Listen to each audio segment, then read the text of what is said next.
नमस्कार मित्रों, मैं डॉक्टर अमरीश वाजपेयी, डॉक्टर नरेंद्र द्विवेदी शिक्षा में विद्यालय करसान उरई जालौन के माध्यम से आप सभी से निवेदन कर रहा हूं कि वर्तमान समय में कोरोना वायरस नामक बीमारी जो हमारे समाज हमारे देश को दूषित कर रही है, इससे यदि बचना है तो आप सभी लोग अपने अपने घरों में सुरक्षित रहें और सरकार द्वारा जो निर्देश जारी किए गए हैं उन निर्देशों का पालन करें।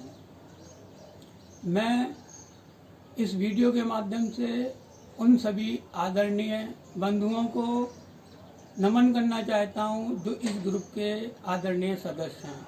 मैं आभार व्यक्त करना चाहता हूं अपने परम आदरणीय प्रबंधक महोदय डॉक्टर भास्कर अवस्थी जी का, जिन्होंने इस समूह में मुझे जोड़ा और मैं इस समूह में जुड़कर जो शिक्षा दीक्षा का कार्यक्रम अवरुद्ध पड़ा हुआ था उस कार्यक्रम को गति प्रदान करने के लिए एक छोटा सा वीडियो आप सभी के सामने प्रस्तुत कर रहा हूं। मुझे गौरव महसूस हो रहा है कि मैं आज घर बैठे अपने छात्र छात्राएं हेतु कुछ काम घर से ही कर रहा हूं और यह वीडियो उस ज्ञान का माध्यम है, उस ओज का माध्यम है जो ओज आप सभी बंधुओं ने हमें दिया है। आप सभी के आशीर्वाद से ये कार्य संपन्न हो रहा है।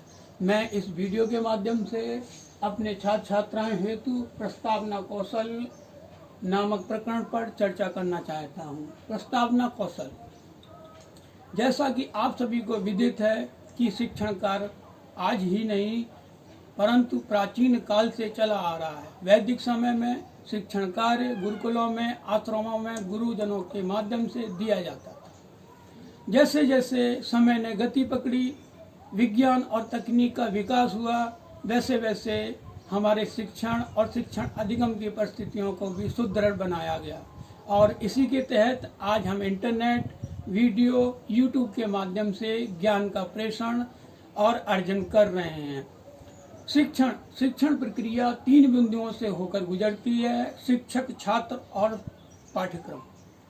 वर्तमान समय में आज हम बिना छात्रों के शिक्षण प्रक्रिया को संपन्न होने की एक कामना करते हैं और इस कामना में जो भी अड़चनें आए उसके लिए आप सभी लोग क्षमा करना।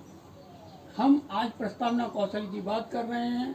जब एक शिक्षक अपनी कक्षा में शिक्षण के लिए जाता है तो उसको यह ज्ञात नहीं होता कि उसके छात्र किस मानसिक दशा के हैं, किस सामाजिक दशा के हैं, किस आर्थिक दशा के हैं और वो उस कक्षा में प्रवेश करता है जिस कक्षा में ऐसे छात्र छात्राएं समावेशित होते हैं जिनकी बुद्धि लब्धि, जिनका सोचने विचार करने का स्तर अलग अलग होता है।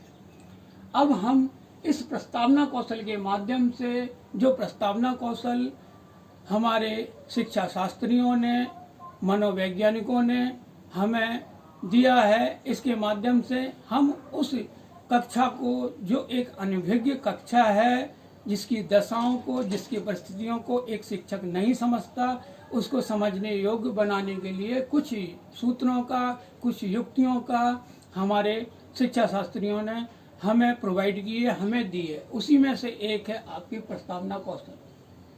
प्रस्तावना का सामान्य मतलब होता है परिचय, अर्थात शिक्षक का उन छात्र छात्राओं से परिचय जो उनसे शिक्षण करने के लिए प्रस्तुत हैं। कोई भी शिक्षक अपने प्रकरण को, अपने विषय वस्तु को, अपनी शिक्षण सामग्री को सुदृढ़ रूप से क्लास में ले जाकर प्रस्तुत करता है और उसको प्रस्तुत करने से पहले एक स्किल, जिसको प्रस्तावना कौशल कहते हैं, उसका प्रयोग करना चाहिए। इस कौशल में ध्यान देने योग्य कुछ बिंदु दिए गए हैं। उन बिंदुओं में पहले बिंदु की चर्चा करते हैं।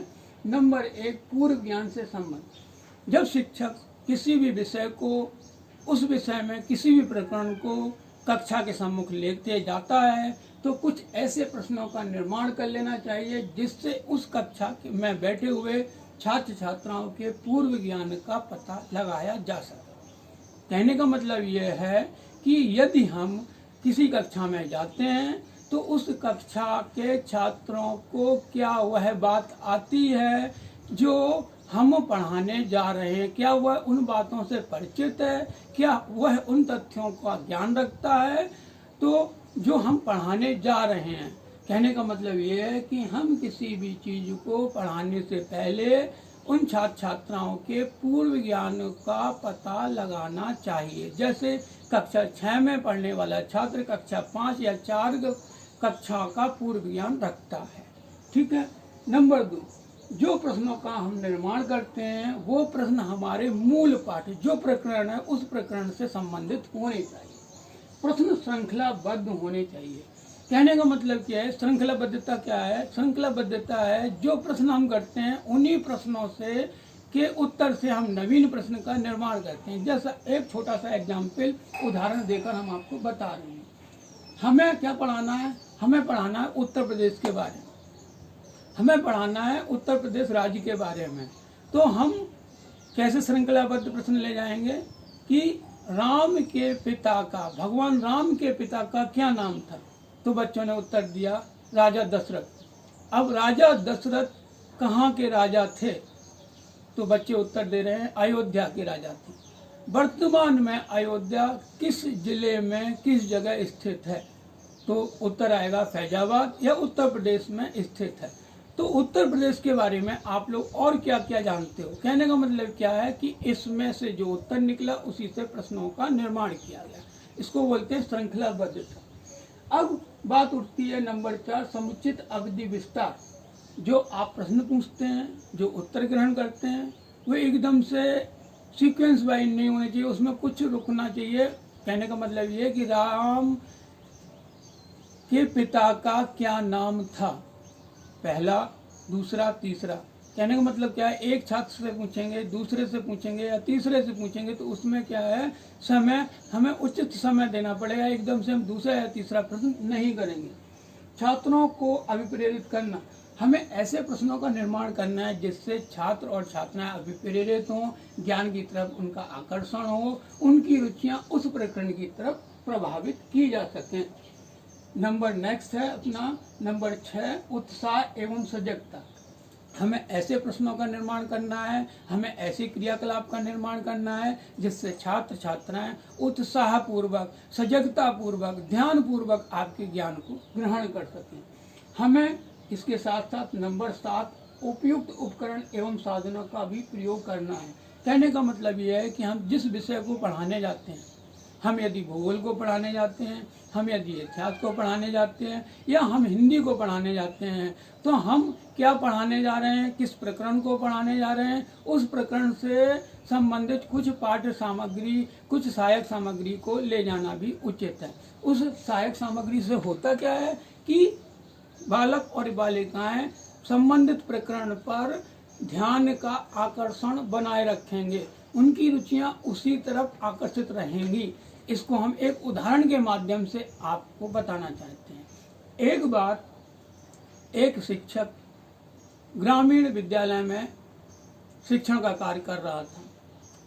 विषय उसका इतिहास का था, प्रकरण ताजमहल पढ़ा रहा था और काफी होशियार शिक्षक था।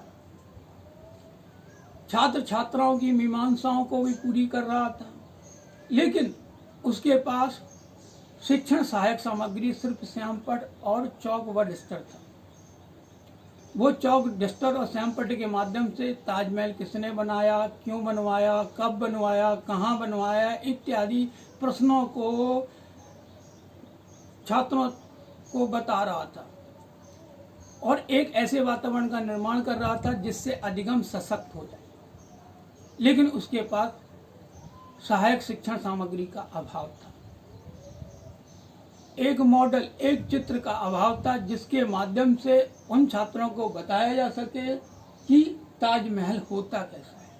शिक्षण संपन्न होने के बाद जब छात्र छात्राएं अपने घर गए, घर जाते समय एक प्रधान जी का बड़ा सा सफेद सा घर मिला और उसी घर को छूते हुए निकल रहे कुछ छात्र बोल रहे यही ताजमहल है।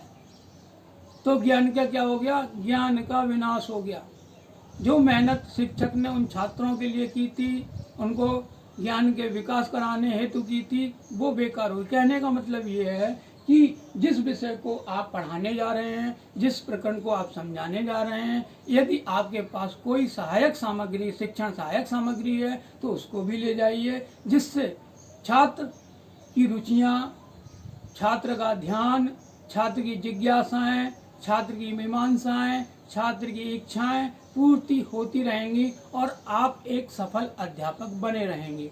आज के लिए इतना ही। धन्यवाद। नमस्कार।